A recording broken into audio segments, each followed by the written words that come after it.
Good morning everyone, আশা করবো তোমরা সবাই খুব ভালো আছো, সুস্থ আছো। আমরাও কিন্তু খুব ভালো আছি। তো রিসেন্ট তো আমরা অনেক ঘুরতে গেছি। অক্টোবর মাসে গেছিলাম পুজোর সময় দার্জিলিং, তারপরেও কিন্তু আবার আমরা গেছিলাম ডিসেম্বরের দার্জিলিং। তো মানে 2 মাস অন্তরই গেছি, আবার এতটাই ভালো লাগে জানোই। তো মারা আবার সিমলা গেল তুর্যকে নিয়ে, তোমরা সবটাই জানো। তো ওখান থেকে অনেকই শপিং করা হয়েছিল, কিন্তু তোমাদের সাথে শেয়ার করার আমি সময়ই পাচ্ছি না। কারণ শপিং ভিডিও করতে গেলে বসে ভালো করে ভিডিও করতে হবে, সেটাকে এডিট করে ছাড়তে হবে।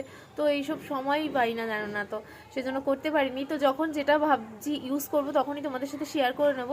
তো শীতের জন্য কিন্তু দার্জিলিং থেকে আমি একটা জুতো এনেছিলাম, আর এই জুতোগুলো তো জানোই তোমরা, ভীষণ ভীষণ শীতে খুব ভালো। তো চলো দেখে নাও যে আমি দার্জিলিং থেকে এই নেক্সট বার মানে ডিসেম্বরে যে গেলাম তখন এই জুতোটা কিনেছি। চলো একবার দেখিয়ে দিই। তো এই হচ্ছে সেই জুতো, এই যে পরেছি দেখো, এত সুন্দর না জুতোটা, আর পরে যা আরাম কি বলবো, ভীষণই আরাম পরে। তো ভীষণ সুন্দর। আগে তো নর্মাল নর্মাল পাওয়া যেত এরকম, কি জুতো বলে আমি জানি না এগুলোকে। তো যাই হোক, কম্বল কম্বল জুতো বলি আমি এমনি। তো তার উপরে এখন আবার এরকম পুতুল পুতুল দেওয়া রয়েছে এরকম। তো ভীষণ সুন্দর, আমার তো ভীষণ পছন্দ। তোমরা বলো কেমন হয়েছে আমার জুতোটা।